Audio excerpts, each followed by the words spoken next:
Off mute. Can you hear us now okay? I can hear you. Okay, perfect. Okay, okay, perfect. Sorry, guys, we're just making sure that everyone can hear us okay. So we are on to our next speaker, and I'm very pleased to share we have Karen Ferris, who I've had the pleasure of interviewing twice on our podcast. Karen is a self-professed service management and organisational change management rebel with a cause. She pushes the boundaries of the profession to make things better for everyone, and she's driven to make a big difference. Acclaimed internationally as an author and speaker with industry acknowledgement of her reputation as a thought leader, she provides both strategic, practical advice and insight to her audiences.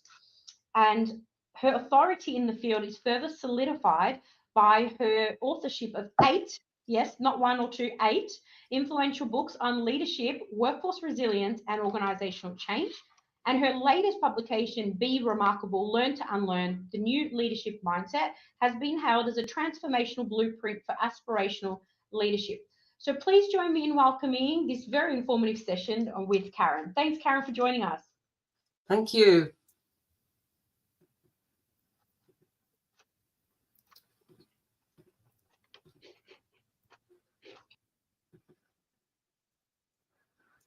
Okay, hopefully everyone can see that slide.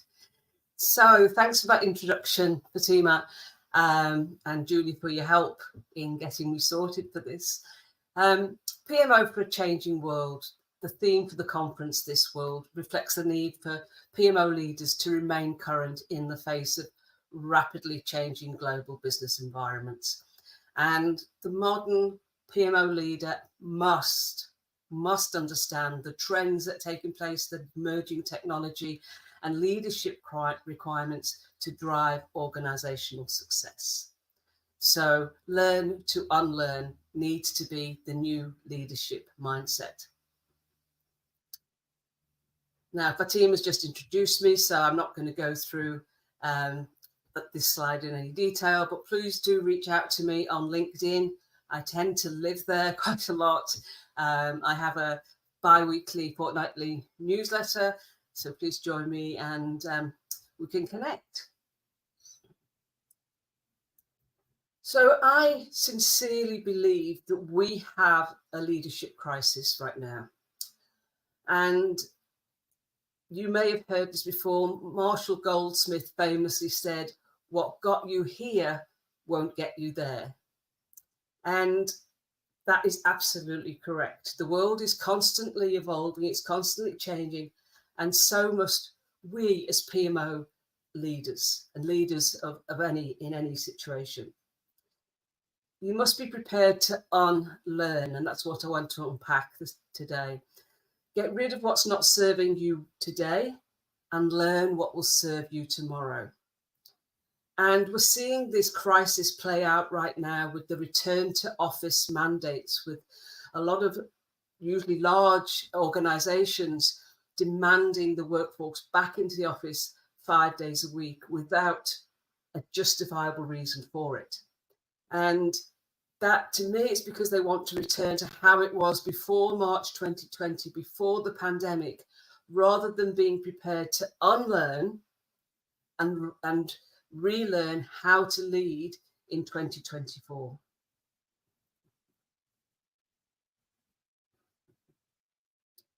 Now, it was the American businessman and futurist Alvin Toffler who said, the illiterate of the 21st century will not be those who cannot read and write, but those who cannot learn, unlearn, and relearn. And he made that prediction in his 1970 book, Future Shock.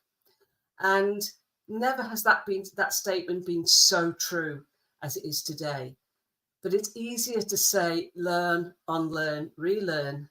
It's easier to say than do. So it's the process of learning, unlearning, and relearning is a continuous cycle. It doesn't stop. And it requires us to be adaptable, open-minded. It requires us to have a growth mindset. And it's about evolving to stay current in the world of today and tomorrow, and reflecting on what we know today, and is that serving us today, or does it need replacing with something else? And it's about continually revising our knowledge and our skills. And the human brain possesses a remarkable capacity to learn and unlearn and relearn. But as I've already mentioned, you must have a growth mindset and be open-minded. And the cycle encourages you to use your critical thinking skills to analyze and challenge your knowledge to ascertain if it's actually relevant today. So the learn phase is probably the easy one, which is about acquiring new knowledge, skills, and strategies. The unlearn is the hard one, because it's the process of letting go of old habits, beliefs, ideas that no longer serve us. And it can be challenging because it requires us to confront our biases, our preconceptions, and it involves us questioning our assumptions, challenging our beliefs, and being open to new ways of leading and open to new perspectives. And I'll talk about that a bit more in a moment. And relearn is in the process of learning something new, maybe in a new way or a different way. And this is where we're updating our skills in response to new information, the changing world around us and changing circumstances. So as I say, it's a continuous process. And some of you may know Adam Grant, the American psychologist and Wharton professor, and he summed up the challenge of this so perfectly in this statement that he put out on Twitter, or X, I should say. And he said, it takes curiosity to learn. It takes courage to unlearn. Learning requires the humility to admit what you don't know today. Unlearning requires the integrity to admit that you were wrong yesterday. Learning is how you evolve, and unlearning is how you keep up as the world evolves. And that is massive. That just, to me, absolutely sums up the challenge. So I'll ask you these questions, ask yourselves these questions that Adam is there putting forward. Are you curious to learn? Do you have the courage to unlearn? Do you have the humility to admit what you don't know? And do you have the integrity to admit that you were wrong yesterday? So are you prepared to learn, unlearn, and relearn to keep up as the world evolves? If not, I respectfully suggest you're in the wrong conference.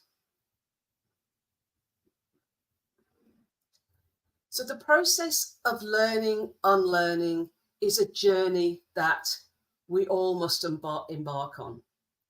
And I liken the leader's journey to the hero's journey. And the hero's journey is a classic story structure derived from Joseph Campbell's monomyth in his book, The Hero with 1,000 Faces.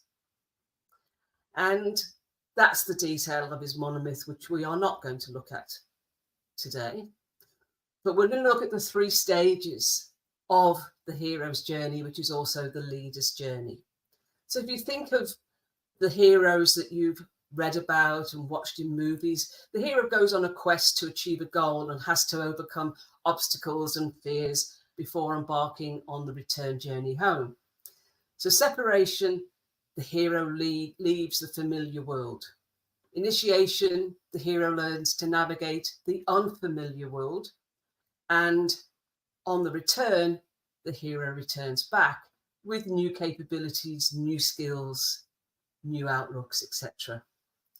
And this classic story structure has been the source for many, many movies, including Star Wars, The Matrix, The Wizard of Oz, The Goonies, and many Disney classics. It's all about separation, initiation, and return.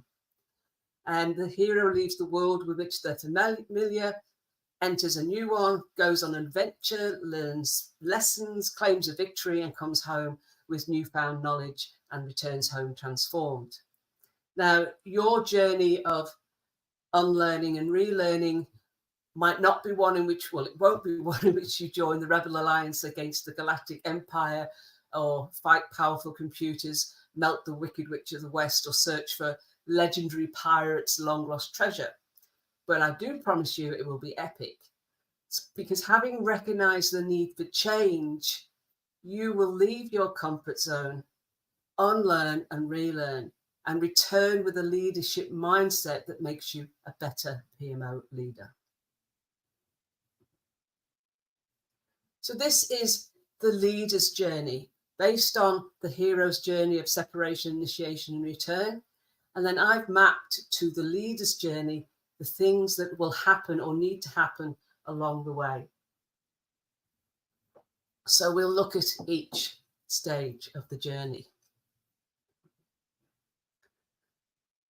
So to embark on the journey, to even start, you've got to know that you need to change, or recognize, I should say, the hindrance your current behaviors or knowledge are to your success, that of your team and that of the organization.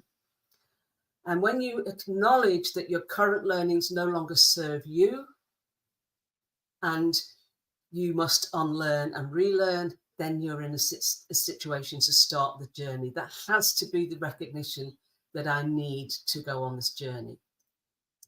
So there has to be a wake-up call, that heart moment, that what stood me in good stead yesterday will be no longer relevant tomorrow. So many events could be the wake-up call. It could be feedback from a team member, feedback from peers. It could be that light bulb moment because you tried to do something and it didn't work. But then there's a realization that this is a journey.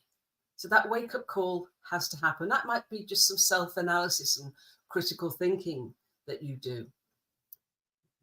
But you must pack for the journey, and pack for the journey intentionally. And by that, I mean be prepared. Accept that there's going to be twists and turns, setbacks, delays, and obstacles to be overcome. So be honest with yourself, acknowledge your strengths and weaknesses, and don't start on the journey until you have packed intentionally and are committed to making the journey and prepared to make a concerted effort. So pack a good dose of self-awareness and know what your strengths and weaknesses are. And then you can build on that knowledge. Effort. It's imperative from the outset that you acknowledge the commitment and the effort that's going to be required to change your leadership style, approach, knowledge, capabilities. So don't underestimate it. Often you'll need resilience to keep moving when the going gets tough, and it likely may. There'll be doubts, fears, uncertainty, and wavering. And time. Acknowledge that it's going to take time. You have to be patient and recognize that it's not going to just happen overnight. You're not going to say, go to bed and go, my leadership style needs to be more consultative or collaborative tomorrow, and it'll just happen. It won't. So you must manage your own expectations. And I have worked with leaders who just look for a shortcut. Just tell me what to do, Karen. And, it doesn't work that way. Like the critical skill of empathy, I can help people develop the capacity and capability to be empathetic through self-awareness, questioning, listening. But you can't just do empathy. It doesn't work that way. You have to feel it. So it can take time to develop. And milestones. Set yourself milestones. Otherwise, the end goal looks so far away, it can be daunting. So it could be small step milestones that you set, that you're actually progressing to your end goal. It makes that long and arduous journey far more manageable. And when I work with leaders on, any skill capability uplift, I ask them to identify the milestones before we close the learning sessions off so they can utilize the learning back in the workplace. So, for example, one thing I teach leaders is to move from command and control to empowerment. And I say, set yourself some milestones. And the first one might be picking a very small task that's low risk with one member of the team that you're going to empower them to do as they wish to do it. You're going to delegate and provide autonomy and flexibility. So it might be just that very small step, a small task, low risk. The next milestone might be a larger task. The next milestone might be a team task, and so on. Set yourselves those milestones. So once we've done that, we can enter initiation. And this is where we start to make the transition to the new mindset, the new leadership mindset. This is where the hero would cross the point of no return. So you have to map out your journey. What skills are you going to develop or improve? What are you going to need to do that? Where will you do it? So think about your strengths and weaknesses, as I mentioned, and think about, do they work well in all situations, in all contexts? So, for example, you might be very good at empowering and directing the team that works to you, but are you good at that when the team are not your direct reports? So think about contexts and situations as well, where you might need to practice skills in different environments. So make a map so you have goals and timeframes, and you can visualize the journey. And learn. So this is where we're learning again. There's many methods and tools you can use to facilitate learning, and it'll be, there's no right or wrong answer. The choice will be influenced by what you're trying to develop and the ways in which you learn best. It could be formal training, experiential training, e-learning, coaching, mentoring, and so on. It is important that you reflect regularly on how you're going and celebrate small wins, but also celebrate the setbacks as learning opportunities. Okay, that didn't go as I intended, but I've learned from it and I can pick myself up and move on. So keep considering how far you've come and don't lose sight of the end game. Don't do this on your own. You need a support team who will cheer you on, encourage you, motivate you, keep you on the hook to achieve your goals, and give you feedback about how you're going. And you want honest and open feedback. Now, your support team could be coaches, mentored, trusted colleagues, but always make sure people feel safe to give you feedback, that you will accept their feedback openly, and thank them for the feedback. You must act on the feedback. People will stop giving it to you if you don't act upon it. And be open to feedback. Remember, it's not personal. Feedback is not about you as a person, but you as a PMO leader. And persevere. Resist the urge to go back to familiar territory, which is your comfort zone. So remember that each time you step outside your comfort zone, it gets bigger. So this is where you need to find courage to step into the fear zone and towards the learning zone. And this is why you need your map, so you can build on what's happened before. So in the fear zone, you might look for excuses to go back to the comfort zone. Oh, it's too hard, it'll take too long. And this is why you need, the planning and your milestones. But don't persevere and enter the learning zone. And after a period of learning, you've got a new comfort zone, increasing your ability to reach new levels of leadership. So this is when then you're in the growth zone and you can set new goals.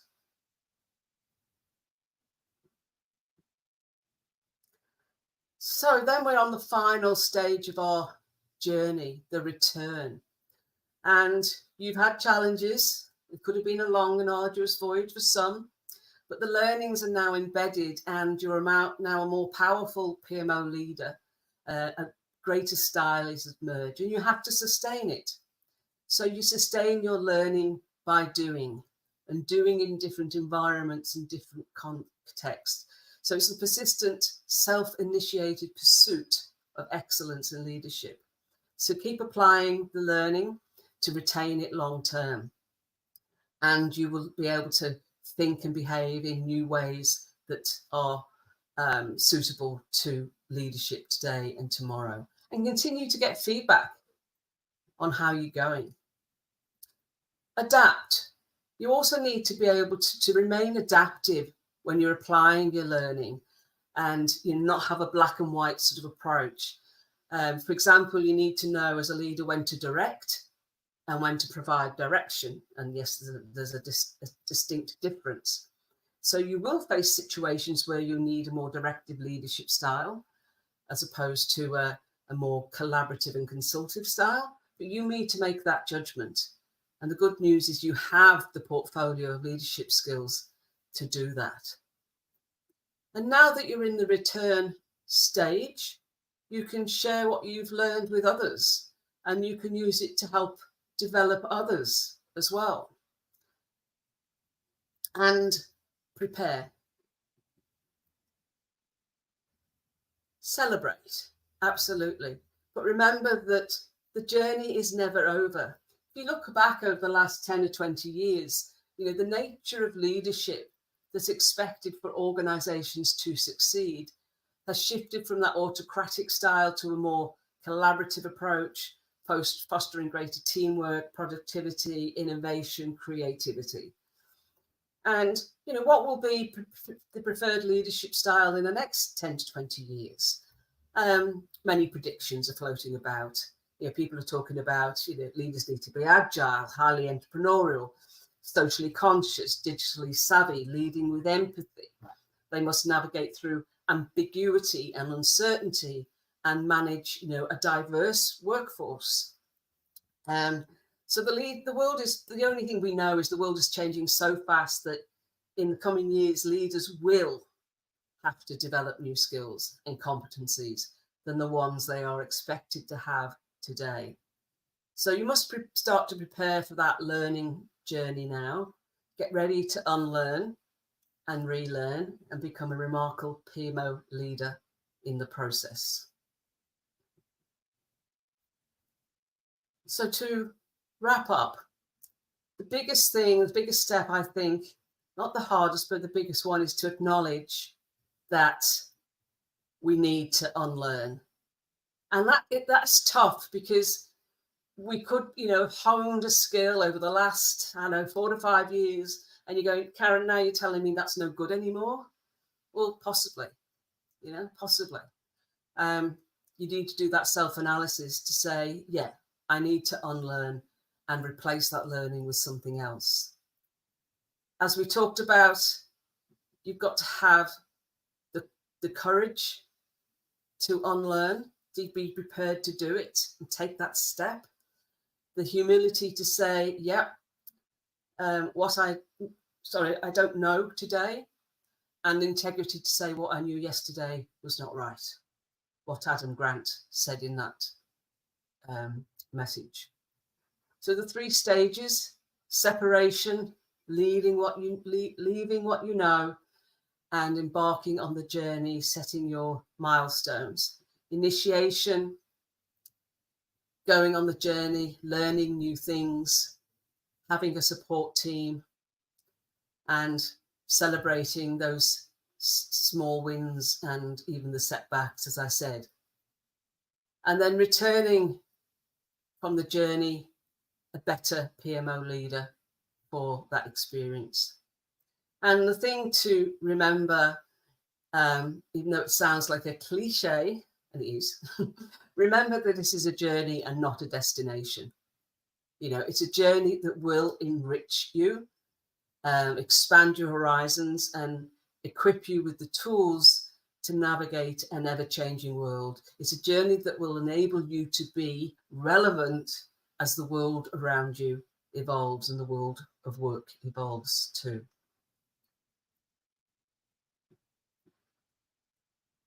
So that's, thank you for listening. We do have time for questions. Then my contact details, as I said, please reach out my website, karenferris.com, or on LinkedIn, and I would love to connect with you. So I'm going to stop sharing.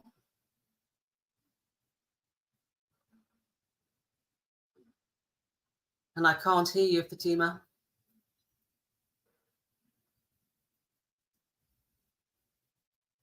Is it just me?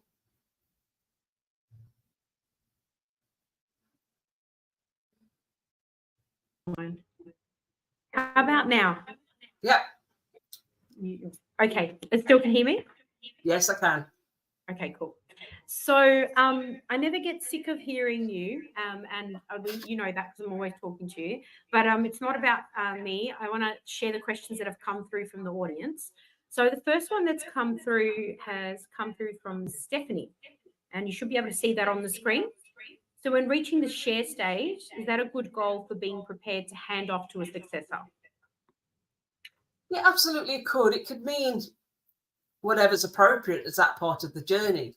You know, it could be that you've shared that you found a better way of being a PMO leader, so you could share that with the team and how things are going to change. You could share the new leadership skills you've found off to a successor. Absolutely.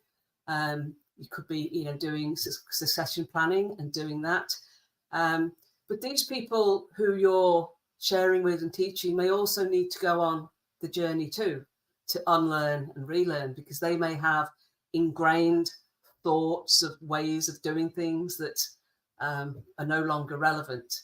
So that's something that needs to be, they need to determine that, and you can help them to say, yeah, do you need to just learn, or is this an unlearn and relearn process? Thank you, Karen. And the next question. How does one effectively block the negative inner voice that planting doubts? Oh, that's a very good question, from Cindy. I mean, that's really about having your support team that says, you can do this, you can do this. And yeah, there's always fear, stepping into the fear zone, but it's about recognizing that, you know, it's not going to kill you. You're not going to die in a ditch. It is scary and it is uncomfortable, but each time you step into that, out of the comfort zone, and you stay there, the comfort zone gets bigger because you're now comfortable. So it gets bigger each time you do it. And each time you do it, you can say, well, last time I did it, it was okay. It was uncomfortable, and I didn't know if I had the self-belief to achieve what I was setting out to do, but I got through it. So you'll be prepared to do it more often. So yeah, look back on previous achievements, and that's why as well it's a good about setting those, you know, milestones that you can say, yes, I got there, yes, I've got there, yes, I've got there. Yeah. And reflect. Thank you, Karen. I'm going to ask you another one now. I'm curious to see from the clients that you've worked with, have you seen any unlearning in action that's really impressed you? Yeah, one I sort of touched on in the presentation was about empowerment. I worked with a leadership team who were very, this was a little while ago, it was a large telecommunications company, and they were very much command and control type leaders. So we're working with them to do empowerment and trust. And it was like watching, you know, the rabbit in the headlights. It was like, oh my God, it's going to be anarchy. And, you know, I don't think I can do it. And it's, you know, when you talk about what true empowerment is, it's a big step. And it was a big step for them. So we set those milestones.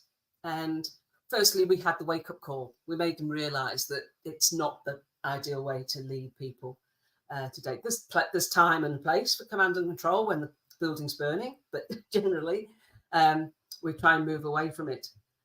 So yeah, they set themselves a map. They realized it wouldn't happen overnight, and the little milestones were, like we say, go away now and delegate a task that's low risk to a person. Talk to them about what you're doing, that you're actually trying to change your style, and maybe engage somebody who you know will be open to that, and do it. And you'll see, and I would say magic will happen. I'm sure the magic will happen. You'll want to do more of it. So then next time, step outside the comfort zone again and do something a bit bigger, maybe a bit more risky, maybe with more than one person. So yeah, and just keep going on the journey. So they kept learning and unlearning that you can't lead effectively with command and control all the time. And I think you mentioned at the beginning that, you know, if you're not willing to unlearn, then maybe you're in the wrong conference. I agree with that. And I'll take it one step further by saying, I don't think you should be in project management if you're not willing to unlearn and change, because projects are all about change. So with that, thank you so much, Karen, for your time. Once again, it's been great having you. If anyone wants to connect with you, they can do so via LinkedIn. And if we get any other questions, we'll definitely share them with you. But as always, it's been a pleasure. Thank you so much. Absolutely. And Pleasure. Thank you. look forward to having you in future conferences as well. Absolutely. Thank you, Fatima. Thank you, Julie. Thanks, Karen. And so to that note, we are about to go into a short break, and then we will be kicking off with a panel discussion, which I'll be facilitating, talking about executive insights on major programs with three very talented executives. So please join me in that session in about 10 minutes' time. Thank you, everyone.